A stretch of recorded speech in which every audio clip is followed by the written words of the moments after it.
오늘 설교 제목이 도망자를 찾아오신 예수님입니다.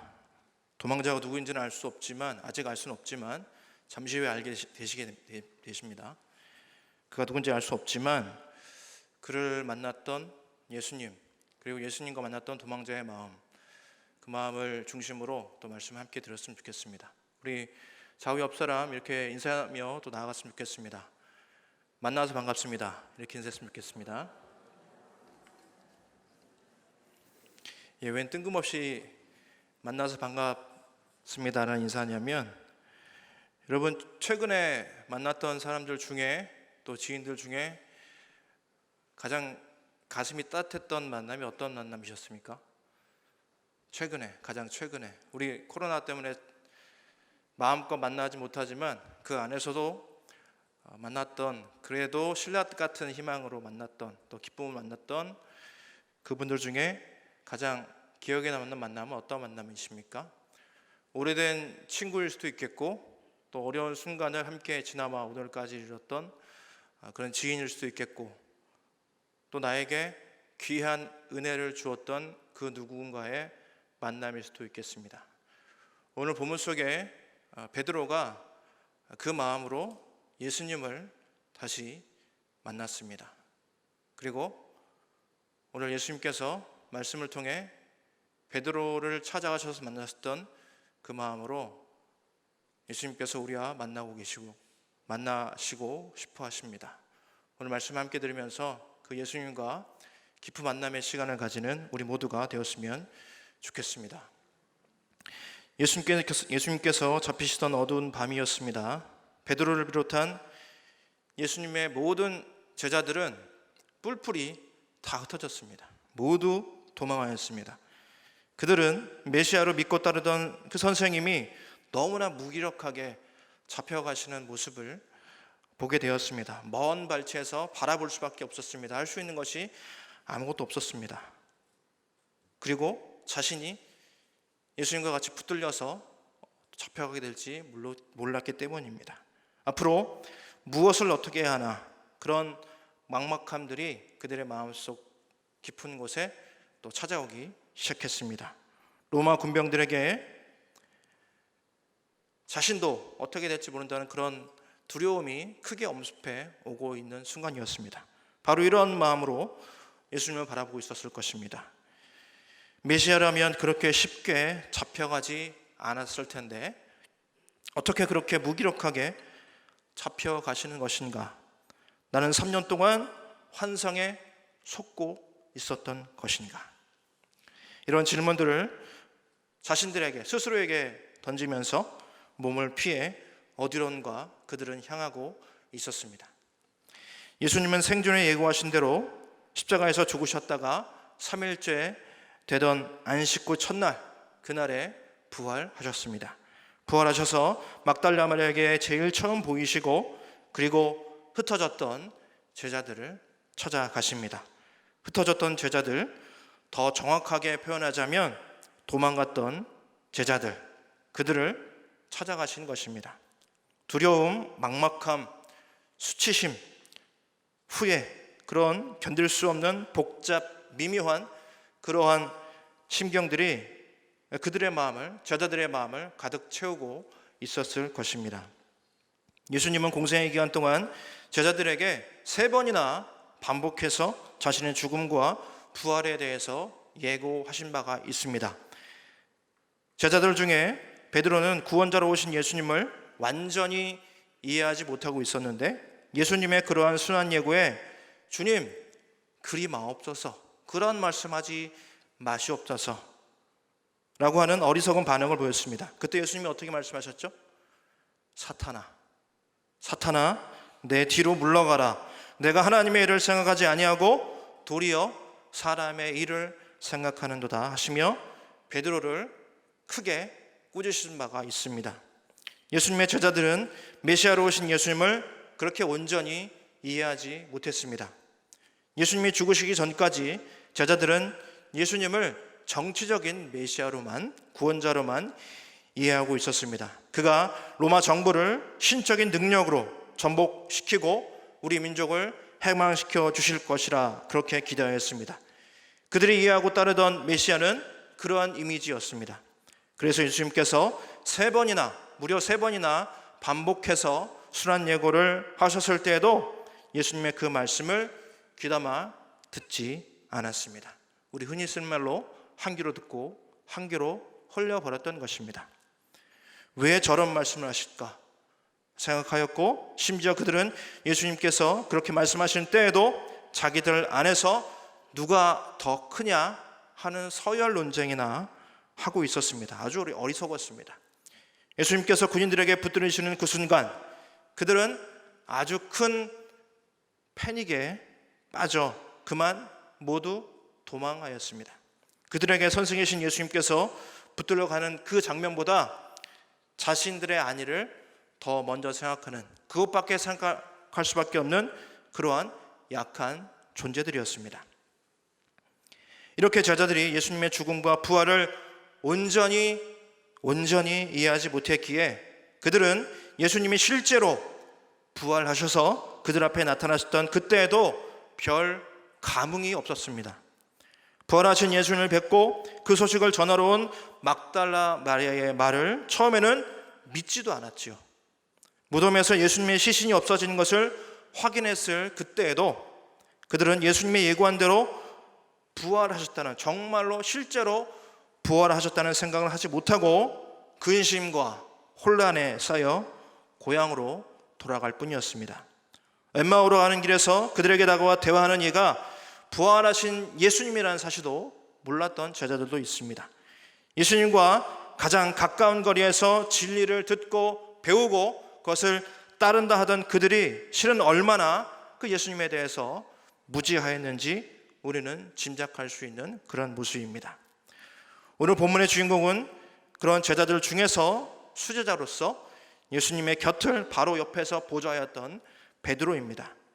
베드로는 게네사렛 호숫가에서 처음으로 예수님의 부르심을 받았습니다. 밤이 새도록 수고하여도 고기가 잡히지 않았었는데 곁에 계셨던 예수님의 말씀에 순종하여 그물을 내렸고 많은 고기를 잡게 되었던 그 밤입니다.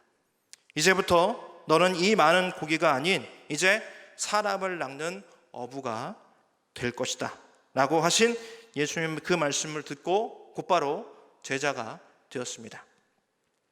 베드로는 베세다 출신의 어부로 이 열정과 열심은 대단했습니다. 성격이 급하고 신중하지 못해서 실수가 많기도 하였습니다.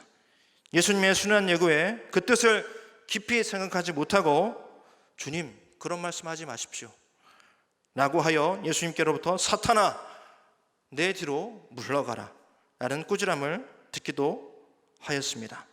오병이어의 이적 이후에 갈릴리 바닷가에서 저 멀리서 무리를 걸어오시는 예수님을 보고 자신도 무리를 몹시도 걷고 싶었습니다. 그래서 처음 몇 걸음 걷고 나서 두려움에 휩싸여서 그만 물에 빠지고 말았지요. 예수님은 그에게 이렇게 말씀하셨습니다. 믿음이 작은 자여 왜 의심하였느냐고 이렇게 하셨습니다. 그리고 마지막 만찬 때에는 예수님께서 제자들이 자신을 배반하고 모두 도망할 것이라고 말씀하실 그때에도 베드로는 어떻게 말했습니까? 주님, 모두 주님을 버릴지라도 저는 결코 버리지 않겠습니다. 주님을 버리지 않겠습니다. 저만 남아서 홀로 예수님을 지키더라도 저는 그렇게 하겠습니다 라고 호언장담하였습니다. 그러나 이 베드로는 예수님이 붙잡히신 이후에 너무나 쉽게 예수님을 모르는 사람이라고 부인하고 말았습니다. 베드로는 자신의 안위가 불안하고 목숨마저 위협을 받을 수 있는 상황에서 한치의 망설임도 없이 한순간의 고려도 없이 예수님을 나는 알지 못하는 사람이라고, 전혀 알지 못하는 사람이라고 말해버리고 말았습니다. 그것도 3번이나 반복해서 그리하였습니다. 군병들에게 붙들려 가신 예수님은 서기관과 대제사장들에게 이끌려서 공회에서 신문을 받으시고 다시 빌라도 총독에게 가서 십자가형을 선고받으셨습니다. 예수님은 신성모독이라는 그러한 죄명으로 십자가형을 언도받으셨고 십자가에 달려 죽으셨습니다. 모든 이들의 죄를 사하고 구원하기 위한 단 한 번의 영원한 희생 제물이 되어주신 사건이죠. 하나님의 아들이신 예수님께서 죽음의 권세를 이기려 스스로 어두움과 그 죽음의 깊은 곳으로 친히 들어가신 사건입니다. 예수님의 이러한 구원 계획과 희생을 모르는 사람들이 그것을 볼 때에는 예수님의 십자가의 죽음은 예수라는 사람과 그를 따르는 무리들의 완전한 실패를 보여주는 사건이라고 이해했습니다. 사람들은 예수님께서 죽은 사람을 살려내고 병든 자도 고쳐내는 모습을, 그런 이적과 기적을 듣고 목도하면서 예수님을 자신들이 수백 년간 기다려온 민족의 메시아로 받들려고 하였습니다. 그러나 그런 예수를 못마땅히 여기던 민족의 지도자들, 앞서 말씀드린 서기관과 제사장들과 그들의 선동에 휩쓸린 그들은 너무나 쉽게 마음을 바꾸어 예수님을 십자가에 못 박아 죽이라고 하였습니다. 예수님이 붙잡히신 후에 제자들은 모두 도망자가 되었습니다. 제자들은 예수님이 기적으로 보여주시고 말씀으로 가르치신 구원의 진리와 그 복음으로부터 도망하였던 것이고, 자신의 안위와 신변을 위협하는 그런 상황으로부터 도망하고 있었습니다. 그중 오늘의 본문의 베드로는 예수님을 3번이나 부인하며 도망할 길을 찾아 아주 열심히 내달렸습니다. 지난 3년간 예수님과 함께했던 그 모든 순간들이 무색할 정도로 예수님이 없던 때의 그 자리, 예수님이 몰랐던 때의 그 자리, 자신의 그 삶의 그 자리로 돌아갔던 것입니다. 고개를 닦는 업으로 돌아갔던 것입니다. 한편 약속대로 3일 만에 부활하신 예수님은 막달라 마리아에게 최초로 부활하신 모습을 보여주셨다고 말씀드렸는데요, 이후 제자들에게도 나타내 보여주셨습니다. 예수님의 십자가의 죽음은 그것으로 끝이 아니었기 때문입니다. 그 죽음은 부활과 새로운 생명을 향하고 있었던 그러한 죽음이었습니다. 생명을 향한 죽음, 부활을 향한 죽음이었습니다. 예수님의 부활은 구원의 절정을 이루는 그러한 장면이었습니다. 예수님의 죽음이 없었다면 죽음을 이기는 승리도, 어둠의 장막을 걷어내는 생명의 역사도 상상할 수 없기 때문입니다. 친히 죽음의 권세를 이기고 부활하신 예수님은 구원의 길을 그렇게 여셨고, 예수님 안에서 모든 것이 새롭게 소생할 수 있는 그러한 새로운 역사를 이루시고 계셨습니다. 부활하신 예수님은 이전의 자리, 곧 죽음의 자리로 돌아간 그러한 제자들을 다시 찾으셨습니다. 그 중에서도 특별히 도망한 베드로를 친히 찾아가셨습니다. 예수님과 함께 있으면서도 열정은 있으나 행동이 앞서서 실수가 많았던 자신의 애제자 베드로에게 가셨습니다. 예수님을 부인하였던 자신의 잘못 때문에 자포자기하는 심정으로 자책하고 있을 그에게 먼저 가셨습니다. 예수님의 구원을 온전히 이해하지 못하고 부족했지만 예수님은 그를 다시 회복시키기 위해 찾아가신 것입니다. 이때 예수님을 부인하고 고향으로 돌아와 있던 도망자 이 베드로의 심정은 어떠했을까요? 예수님을 부인하는, 어쩌면 씻을 수 없을, 자신의 인생에 여러 순간이 있겠지만 그 중에서도 가장 씻을 수 없는 그런 죄를 지은 듯한 죄책감, 예수님의 구원 계획에 대해 무지했던 자신과 자신의 어리석은 행동에 대한 후회, 이젠 모든 것이 다 끝나버렸다고 생각하는 그런 허탈감, 다시 돌아갈 수는 없을 거라고 생각하는 그런 아쉬움, 이런 감정들이었을 것입니다. 죄책감, 후회, 허탈감, 아쉬움, 이런 감정과 생각들이 베드로의 마음에 가득했습니다. 예수님과 함께했던 지난 3년의 시간들이 주마등처럼 머릿속을 지나가고 있었을 것입니다. 좋은 기억이 아니라 아프고 싫은 기록으로 아마 남아있을 것이었습니다. 떠오르는 기억들을 잊어버리려고 더욱더 정신없이 고개를 잡는 일을 하고 있었을지도 모르겠습니다. 요한복음 21장 2절에서 베드로가 이렇게 얘기합니다. 시몬 베드로가 나는 물고기 잡으러 가라 하니 그들이 오늘도 함께 가겠다 하고 나가서 배에 올랐으나 그날 밤에 아무것도 잡지 못하였더니 나는 물고기 잡으러 가노라. 나는 물고기 잡으러 가노라. 이 말은 다시 제자의 길이 아닌 어부였던 이전으로 돌아가서 열심히 고기를 잡겠다는 얘기이죠.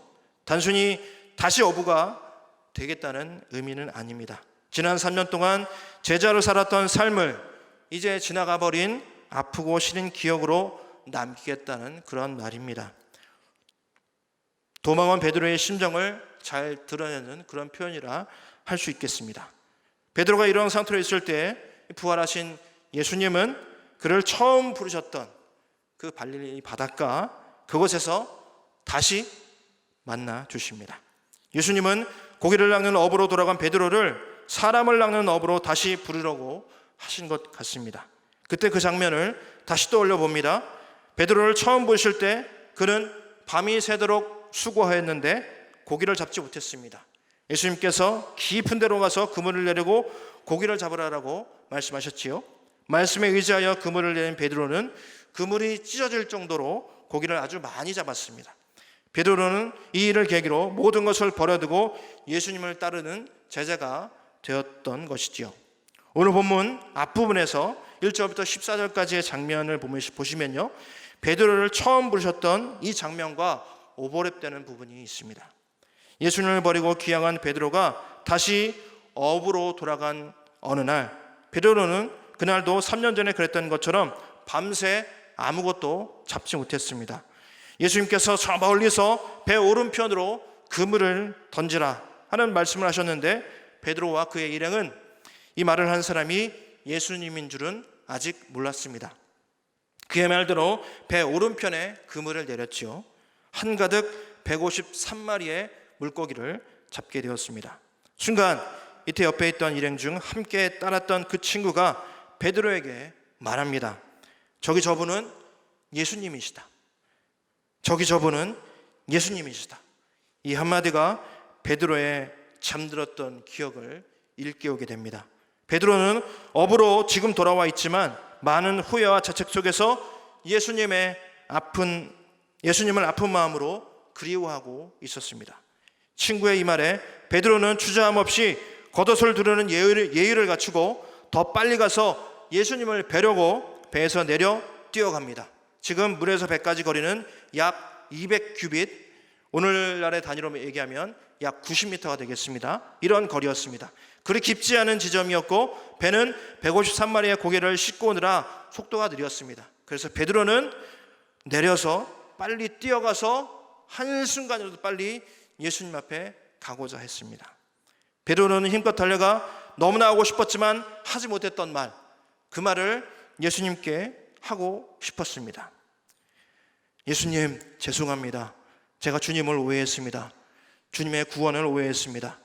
너무 죄송해서 주님을 뵐 낯이 없어서 이렇게 다시 돌아와 있습니다. 이렇게 부끄러운 제가 어찌 다시 제자가 될 수 있겠습니까?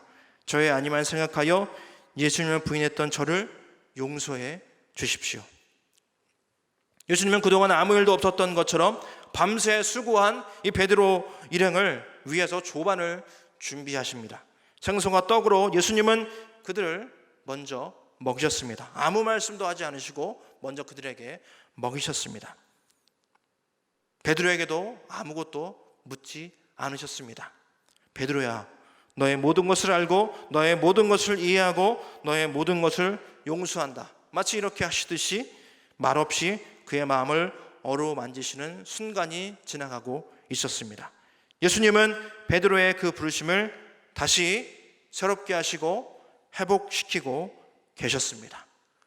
조반을 제자들과 함께 나누시고 예수님은 베드로에게 말씀하셨습니다. 오늘 본문 15절인데요. 요한의 아들 시몬아, 내가 이 사람들보다 나를 더 사랑하느냐. 여기서 이 사람들로 기록된 표현은 이것들로도 해석이 가능한 그러한 표현입니다. 이것들이라고 해석한다면 이것들은 물고기들을 얘기하는데, 요한의 아들 시몬아, 내가 이 물고기들보다 나를 더 사랑하느냐, 이렇게 물으시는 것과 같습니다. 그래서 이 질문은 다음과 같은 의미의 질문으로 우리가 해석해 볼 수 있습니다. 시몬아, 나의 제자로 남는 것이 지금 이렇게 어부로 사는 것보다 더 좋으냐 이렇게 물어보시는 것입니다. 예수님은 거듭 베드로에게 내가 나를 사랑하느냐 이렇게 또 물어보십니다. 16절입니다. 우리 이번엔 함께 한 목소리로 함께 봉독해 볼까요? 또 두 번째 이르시되 요한의 아들 시몬아 내가 나를 사랑하느냐 하시니 이르되 주님 그러하나이다. 내가 주님을 사랑하는 줄 주님께서 아시나이다. 이르시되 내 양을 치라 하시고, 이어서 17절에서 예수님은 세 번째로 동일한 질문을 던지십니다. 내가 나를 사랑하느냐? 이 질문은 나와 함께 할 수 있겠느냐? 나와 이제 계속 함께 할 수 있겠느냐? 하며 물으시는 것과 같습니다. 예수님의 이 질문에 베드로도 대답합니다. 내가 주님을 사랑하는 줄을 주님께서 아십니다. 베드로는 주님을 갈망하고 있었습니다. 아프고 시린 기억 속에서 그 예수님을 갈망하고 있었던 것이죠. 베드로는 자신이 저지른 과오 때문에 다시 제자로 설 용기가 없어서 할 수 없이 업으로 돌아와 있던 것이었습니다. 그가 갈망하는 것은 예수님을 사랑하여 예수님의 구원의 길을 여는 회복된 예수님의 제자로서의 삶이었습니다. 단지 베드로는 예수님께 죄송한 마음 때문에 기회를 기다리며 어부의 자리로 돌아와 있던 것입니다. 17절에서 주님 모든 것을 아시오매 라고 베드로가 말하는 부분을 통해 우리는 그것을 알 수가 있습니다. 17절인데요, 제가 읽겠습니다. 세 번째 이르시되 요한의 아들 시몬아 내가 나를 사랑하느냐 하시니 주께서 세 번째 나를 사랑하느냐 하심으로 베드로가 근심하여 이르되 주님 모든 것을 아시오매 내가 주님을 사랑하는 줄을 주님께서 아시나이다. 예수께서 이르시되 내 양을 먹이라. 예수님은 베드로의 대답에 각각 내 어린 양을 먹이라, 내 양을 치라, 내 양을 먹이라 이렇게 말씀하셨습니다. 여기서 양은 구원의 은혜를 입어야 할 그 누구를 얘기하고 있습니다. 양을 먹이고 치다 라고 하는 것은 양들이 공동체 안에서 주님의 은혜를 알고 경험할 수 있는 그 환경과 그 자리를 만들어 주는 것을 의미합니다. 예수님이 맡기신 영혼들이 예수님의 그 은혜를 깊이 맛볼 수 있도록 자신을 드리고 헌신하는 것을 의미하는 말이 바로 양을 먹이라, 양을 치라 이러한 말인 것입니다. 예수님은 이것을 베드로에게 명하시면서 다시 베드로를 제자로 부르시고 계십니다. 처음 그를 제자로 부르셨던 그 부르심을 이제 완전하게, 처음 부르셨던 그 부르심보다 이제는 완전하게 완성해 가고 계시는 그러한 순간이었습니다. 베드로의 마음도 이제는 이전 마음이 아닙니다. 그가 온전히 이해하지 못한 예수님의 구원 계획과 방법을 이제는 조금은 더 깊이 알게 되었습니다.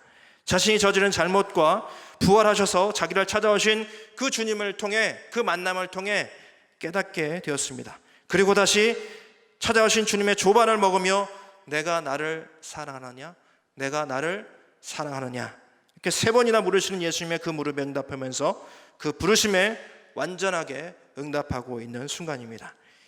이후에 베드로가 주님의 양들을 실제로 먹이고 치는 모습이 사도행전에서 역동적으로 기록되고 있습니다. 오순절 강림 사건 이후에 복음을 전하면서 3천여 명을 돌아오게 한 베드로의 설교로부터 그 역사가 시작됩니다. 베드로는 예루살렘 교회의 위대한 지도자로서 그 역할을 충실히 감당하다가 십자가에 거꾸로 매달려 순교하게 되었지요. 예수님의 다른 제자들의 삶도 이러하였습니다. 예수님이 붙잡히실 때 도망하였던, 모두 도망하였다고 말씀드렸잖아요. 모든 제자들도 부활하신 주님을 다시 만나고 예수님의 구원 계획을 다시 새롭게 그리고 깊이 깨달아 진정한 예수님의 참된 제자로서의 삶을 살게 됩니다. 부활하신 예수님을 만난 이후에 베드로를 비롯한 모든 제자들은 자신의 부르심을 다시 새롭게 회복하였고 이후로 하나님의 공동체와 또 하나님의 교회를 위해 부르심에 합당한 완전한 응답으로 그들의 인생을 하나님께 드렸습니다. 예수님은 이렇게 도망자 베드로를 찾아오셨습니다. 다시 부르시고 회복시키셨습니다. 베드로는 제자로서의 부르심으로부터 도망하고 있었습니다. 예수님을 알고 믿는 삶으로부터 도망하고 있었던 것이죠. 영광스럽게 예수님의 부르심을 받은 그러한 사람이었지만 부활하신 주님을 만나기 전까지 그 부르심에 합당한 삶을 드리지 못했습니다. 결정적인 순간 예수님과 관련된 모든 것을 부인하고 도망한 그러한 베드로였습니다. 그런데 예수님은 그러한 베드로를 잊지 않으셨습니다. 그는 예수님을 3번이나 부인하고 도망하였고 모든 것을 포기하고 희망 없는 삶의 자리로 무기력하게 돌아와 있었습니다. 다시 예수님의 제자로 설 수 있으리라는 희망도 기대도 없었습니다. 돌이킬 수 없는 잘못을 저지르고 다시 허무하게 어부의 삶으로 돌아가셨습니다. 예수님은 이 도망자 베드로에게 과거를 묻지 않으셨습니다. 그의 잘못을 묻지 않으셨습니다. 예수님으로부터 도망할 수밖에 없었던 그런 베드로의 약한 마음을 오히려 만지시고 그의 인간됨을 완전하게 하신 예수님이셨습니다. 그래서 베드로는 다시 참제자로 일으켜 세워지게 되었습니다. 우리도 예수님으로부터 도망하는 때가 있습니다. 예수님을 만나 기뻐했던 때가 있었지만 그때의 감격과 감사를 잊고 지내기도 합니다. 우리도 예수님 앞에서 짓지 말아야 할 죄를 범하며 부끄럽게 지내는 때도 있습니다. 평소에는 아주 믿음이 좋아 보이지만 결정적인 순간, 위태로운 상황, 그때 믿음을 내려놓고 도망할 때도 있습니다. 예수님을 잘못 이해했던, 오해했던 그 제자들의 모습처럼 예수님을 그저 소원을 들어주는 존재, 그리고 나의 어려움을 해결해 주신 분으로 제한하고 있지는 않았습니까? 나도 모르는 사이에 우리는 예수님의 그 부르심과 인도하심으로부터 도망하고 있었던 것은 아닙니까? 나는 도망자입니다. 그러나 예수님은 그 예수님으로부터 도망하는 나에게도 오늘 오십니다. 베드로에게 조반을 먹이시며 베드로의 마음을 만져주시고 회복시키신 그 주님께서 오늘도 부족한 나를 찾아 나의 인생 안으로 들어오십니다. 나를 처음 주님의 자녀로 부르셨던 그 부르심을 새롭게 회복시키시고 우리 인생의 문을 그렇게 두드리고 계십니다. 도망자 베드로를 찾아가신 예수님, 그분은 오늘 나를 찾아오시는 예수님이십니다. 예수님은 베드로 같은 나를, 문제가 많은 나를 친히 찾아오시는 참된 구원자요, 나의 인생의, 우리 인생의 주인이십니다. 말씀을 정리합니다. 도망하였던 베드로를 다시 생각해 봅니다.